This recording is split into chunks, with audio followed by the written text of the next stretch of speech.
ఇప్పుడు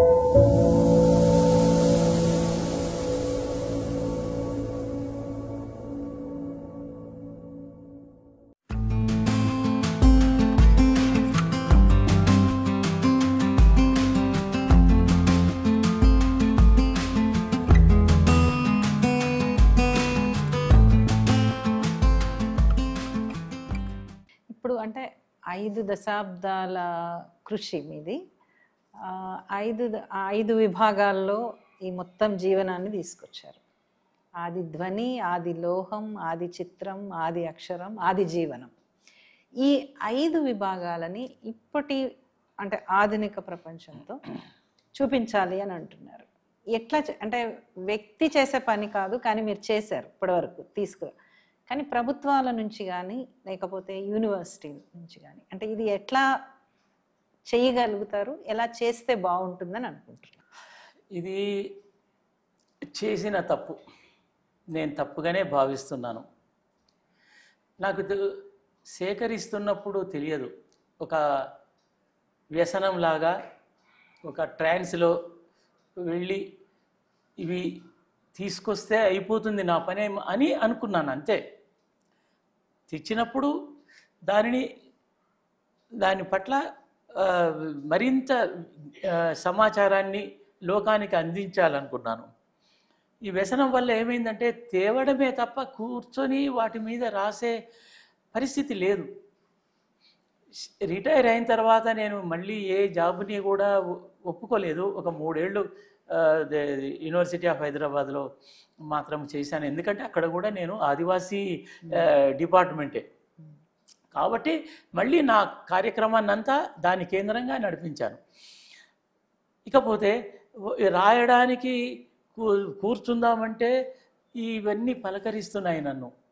మమ్మల్ని అక్కడి నుంచి ఇంత దూరం తీసుకొచ్చావు, మమ్మల్ని ఏం చేస్తావు అన్నట్టుగా నాకు అన్ని ప్రశ్నార్థకాలుగానే ఎదురుగుండా కనిపిస్తున్నాయి. అందుకనే నేను ఒక 10 ఏళ్ళుగా తెలంగాణ రాకముందు నుంచి కూడా ఇల్లు పట్టదు కదా, ఇంట్లో ఎక్కడ ఒకప్పుడు ఎన్ని వందల వేలు కదా, వందల వేలు వాటిని ఎక్కడ పడితే అక్కడ పెట్టాము. చాలా వరకు పోయినాయి, కొన్ని పాడైనాయి, ఎన్నో విషాదమైన సంఘటనలు ఉన్నాయి. వస్తువులకి సంబంధించి కూడా వాటి స్వస్వరూపం కోల్పోయి ఇప్పుడు వాటిని రిపేర్ చేసేవాళ్ళు లేరు. వాటికి చెప్పాలంటే కూడా మా జ్ఞానం అంతా నేను రీసెర్చ్కి వెళ్ళినప్పుడు చేతిలో కెమెరా కూడా లేదు. వీడియో ఉంటే వీడియో తీశాను కొన్ని. ఆ తర్వాతి కాలంలో దాన్ని డిజిటలైజ్ చేయాలనే ఆలోచన లేకపోవడము, లేదా అంత ఆర్థిక స్తోమత కూడా లేకపోవడం వల్ల మనం ఏమైపోయినామంటే అవన్నీ అతుక్కుపోయినాయి టేపులు. ఇప్పుడు వాటిని బాగు చేయాలి. ఇట్లా అనేక రకాలైనటువంటి పనులు దీనికి జతగూడడం ఒకటి. రెండవది, ఇది కేంద్ర ప్రభుత్వము రాష్ట్ర ప్రభుత్వము రెండు కలిస్తే తప్ప అయ్యేది కాదు. నువ్వు ఎక్కడ పెడుతున్నావో ఆ జిల్లా కలెక్టర్ ఒప్పుకోవాలి, బాగుందనాలి. అక్కడ ఎక్కడైతే మనకు ల్యాండ్ ఎవరైనా ఇస్తే దానికి 30 ఏళ్ళు ఉండాలి లీజ్, లేదా ఓన్ ల్యాండ్ అయి ఉండాలి. ఎక్కడ దొరుకుతుంది ఇప్పుడు? అంటే ఒకప్పుడు దొరికేది. ఇప్పుడున్న పరిస్థితుల్లో ల్యాండ్ 3 ఎకరాలంటే వాడు 3 కోట్ల వాల్యూ వచ్చేసింది. నిజమే, కానీ నేను ఏం చేయలేను. అప్పుడు ఆలోచించలేదు. ఎస్టాబ్లిష్ చేయాలి మ్యూజియం కానీ నేను అనుకోలేదు. ఎప్పుడైతే 10 ఏళ్ల కింద ఒక ప్రదర్శన ఏర్పాటు చేశానో అప్పుడు వాటిని ఎక్కడెక్కడ ఉన్నాయి, రెండింట్లో, మీ ఇంట్లో, వాళ్ళ ఇంట్లో, అక్కడ తెచ్చి పెట్టాను. అది ఆదిలాబాద్లో, కొన్ని ఛత్తీస్గఢ్లో వాళ్ళు కాపాడారు, వాళ్ళు ఇచ్చారు. పాపం వాళ్ళ గుడిసెలల్లో దాచిపెట్టారు. అట్లా వాళ్ళ హృదయాలలో స్థానం ఇచ్చారు వాటికి. ఇవి మావి అని దాచారు. ఇక్కడికి తెచ్చాక నేను కొంతమంది ఇంట్లో పెడితే తడిచిపోయాయి, కొంతమంది ఇళ్లలో పాడైపోయాయి. వాటిని ఏ రూముల్లో ఉంచుతామన్నారో వాటిని తీసి కింద గ్యారేజీలలో పెట్టారు. అట్లా తడిచిపోయాయి, ఎండిపోయాయి. ఇప్పటికీ అలాంటివి పెద్ద పెద్ద వస్తువులు బయటనే ఉన్నాయి, ఎండకు ఎండి వానకు తడిచిపోతున్నాయి. ఏమీ చేయలేను. 2 ఏళ్ళు అయింది. ఒక్క మ్యూజియంకి సంబంధించి డీటెయిల్డ్ ప్రాజెక్ట్ రిపోర్ట్ చేయించాం. ఓ 10,000 లక్షలు ఖర్చు పెట్టి తిరిగి ఢిల్లీకి తిరిగి తిరిగి వాళ్ళతో మాట్లాడడం, వాళ్ళు ఇక్కడికి రావడం, అన్నీ చేసినా కానీ మనకి ఇంత చేస్తుంటే మనకి ఒక 4 ఏళ్ల నుంచి చూస్తాము, ఇస్తాము, బాగుంది, పౌర సమాజం నుంచి మనకు అప్రిసియేషన్ రావడము, ఆదివాసీ కల్చర్ చూసి అబ్బురపడిన వాళ్ళు, ఈ మిత్రుల యొక్క సహకారంతో ఇప్పటికీ కూడా ఓటమి పాలవుతానని తెలిసి కూడా ఒక ఆశ. ప్రతిదీ ఇక్కడ ప్రిన్సిపల్ సెక్రటరీ గారు ఒప్పుకోవాలి, అది మళ్ళీ ఆర్కియాలజీ డిపార్ట్మెంట్కు పోవాలి ఫైలు, మళ్ళీ అక్కడ నుంచి కదిలించాలి. ఏంటిది ఇంత కష్టం ఎందుకు? బాగుంది అనుకుంటే ఒక 100 మందిని కమిటీగా వేసి బాగుంటే మీరే ఏర్పాటు చేయండి అనే పరిస్థితికి వచ్చేసాం. అది నా సొంతు కాదు, అది ప్రజలది, నేను వాటికి కాపలాదారుణ్ణి, వాటిని యాజ్ ఇట్ ఈజ్గా సమాజానికి అందించడమే ఉద్దేశం. అయినప్పటికీ కూడా ఇన్ని కష్టాలా? మంచి మిత్రులు, మా టీం మెంబర్లు, జిల్లాలలో కూడా సహకరించే మిత్రులు అందరూ ఉన్నారు. కోవిడ్ సమయంలో తదనంతరం ఎన్నో ఒడిదొడుకులకు గురయ్యాము, మరణాలు సంభవించాయి. అక్కడ జిల్లా స్థాయిలో, విలేజ్ స్థాయిలో ఉన్న మిత్రులు చనిపోయారు. ఇది అంటే మాకు ఆనాడు 50 years నుంచి ఎవరైతే సహకరిస్తున్నారో వాళ్ళే మెంబర్లుగా ఉన్నారు, వాళ్ళే బృందం.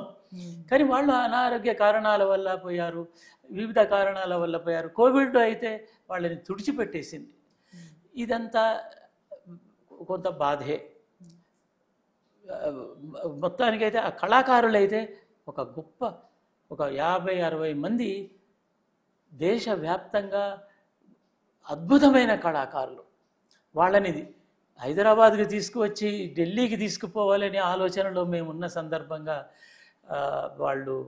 వాళ్ళని కోల్పోవడం జరిగింది. వాళ్ళ జ్ఞాపకాలు మిగిలినాయి, వాళ్ళ వస్తువులు మిగిలినాయి. వాటికైనా ఒక గౌరవనీయమైన స్థానం అంటే ఒక మ్యూజియమే. ఆ మ్యూజియంలో పెడితే ఎన్నడో ఒకనాడు ఒక యువతరం వస్తుంది. అది విశ్వవిద్యాలయానికి అనుబంధంగా ఉంటే దానికి పరిశోధన జరుగుతుంది అనుకున్నాను. ఎందుకంటే మేము మూలధ్వని అక్కడే చేశాం. నేను మ్యానుస్క్రిప్ట్ లైబ్రరీ డైరెక్టర్గా ఓయూ క్యాంపస్ పోలీస్ స్టేషన్ వెనక ఉన్న ఆఫీసులో ఉన్నప్పుడు ఆర్ట్స్ కాలేజీలో మ్యానుస్క్రిప్ట్స్ ప్రదర్శన ఏర్పాటు చేశాను. కిషన్ రావు గారు అప్పుడు హెడ్ ఆఫ్ ది డిపార్ట్మెంట్. ఆ తర్వాత మూలధ్వనిలో 7 డిపార్ట్మెంట్స్ కలిసి చేశాయి. ఇట్లా యూనివర్సిటీని ఎందుకు భాగం చేసుకున్నానంటే నాకు ఆ అవకాశం కలిగించలేదు అంతకు ముందున్న వాళ్ళు. ఇప్పుడు నేను వీళ్ళకి అవకాశం కల్పించాలి అనే ఉద్దేశంతో యూనివర్సిటీలో ఉంటే బాగుంటుంది అనుకున్నాను. అవి అది కాపాడడానికి ఒక 7-8 రూమ్లు తెలుగు విశ్వవిద్యాలయం ఇచ్చింది. ఎవరిస్తారు? విశ్వవిద్యాలయానికే అర్థం కావాలి అది పరిశోధనాంశం అని. ఫండమెంటల్ రీసెర్చ్కి 7 విభాగాలకు సంబంధించినవని, ఆ పరిశోధనలు పెరగడం వల్ల దేశీయమైనటువంటి అవగాహన పెరుగుతుందని, అధ్యయనం పెరుగుతుందని అనుకుంటున్నాం. అనుకొని ఆ ప్రభుత్వాలు కూడా అక్కడే ఇచ్చినాయి 2 డెవలపేటెడ్ క్వార్టర్స్. అది మళ్ళీ గవర్నమెంటే చాలా డబ్బు ఖర్చు పెట్టి బాగు చేయిస్తున్నది. 3 నెలల నుంచి వర్క్ నడుస్తున్నది. అది పూర్తయ్యే సమయానికి కొంతమంది కొన్ని అవాంతరాలు వస్తున్నట్టు అది విద్యార్థి సంఘాలు అది విశ్వవిద్యాలయంలో మా భూమి అన్యాక్రాంతం అవుతుందని ఒక ఆలోచనతోటి ఇంత పెద్ద సెటప్ని ఈ విశ్వవిద్యాలయానికి కానుకగా ఇస్తే దానిని వ్యతిరేకించడం జరిగింది. అయినా ఒక పెద్ద నమ్మకం ఏమిటంటే అది అన్ని అంతర్జాతీయ విశ్వవిద్యాలయాలకు ఒక మ్యూజియం ఉంటుంది. అయితే అమెరికాలో, యూకేలో ఉన్న మ్యూజియంలో వస్తువులు ఆఫ్రికావో, ఆసియా ఖండంలోని దేశాలవో. కానీ ఇప్పుడు మేము సేకరించింది మన చుట్టుపక్కల ఉన్న ఆదివాసులవి, మనము అర్థం చేసుకునేవి, మనము వాటిని అవి గతించినవి కావు, అవి కొన్ని సజీవ సంప్రదాయాలు కూడా. వాటి కోసం మళ్ళీ ఒకసారి వెళ్ళి అందులో నాలెడ్జ్ ఉందా, డిజైన్ ఉందా, గొప్ప నిర్మాణ శైలి ఉందా, ఇవన్నీ చూడాల్సింది మీరు, రాబోయే తరాలు. కాబట్టి వాటిని అక్కడే విశ్వవిద్యాలయంలోనే ఏర్పాటు చేసుకుందాము అని వాళ్ళు అనుకోవాలని ఈ సంస్థ, ఈ ఆద్యకళ ఫౌండేషన్ అది వ్యాపారం కోసం చూసే సంస్థ కాదు. దాని చరిత్రలో మొత్తం సొంత డబ్బునే, జీతం డబ్బును, ఇప్పుడు పెన్షన్ డబ్బుతో దాన్ని నడిపిస్తున్నాము. మా ప్రొఫెసర్ మనోజ గారు, ఆ తర్వాత పృథ్వీరాజ్, ఇలాంటి వాళ్ళు కూడా అకాడమిషియన్స్, వాళ్ళందరి సహకారంతో ఇదంతా జరుగుతుంది. దీనివల్ల ఫలితము పరిశోధనలకు విద్యార్థులు లబ్ధి పొందాలి ఒకటి.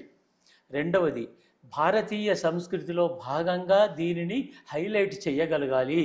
కొన్ని విషయాలే చేయబడుతున్నాయి కాదు, ఆదివాసీ, జానపద, ప్రాదేశిక జ్ఞానము, వాటి కళాఖండాల నిర్మాణము, సృజనాత్మక శక్తి, ఇవన్నీ అధ్యయన ఎజెండాగా మారాలి అనేది మా ఉద్దేశం.